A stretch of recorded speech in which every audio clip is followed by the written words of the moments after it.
இந்த மழை காலத்தில் கம்பளியும் கிளாஸ்ல சாயம் இல்லாம நம்ம கிச்சன்ல சுட சுட தக்காளி சாதம் சிம்பிளா செய்யணும்.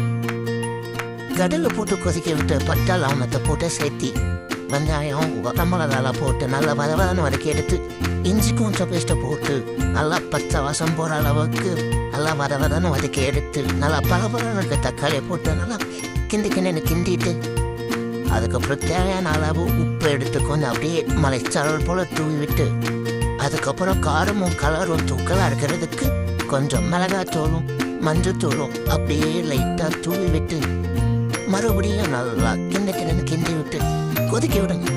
அப்புறம் கொஞ்சமா மல்லித்தலை இப்போ ஊற வச்சிருக்க அரிசி எடுத்து நல்லா மசாலா அரிசி ஊற்ற அளவுக்கு கிண்டி விட்டுட்டு சாப்பாடு வேகிற அளவுக்கு தேவையான அளவு தண்ணியை ஊற்றி குக்கரை மூடி வச்சிருங்க.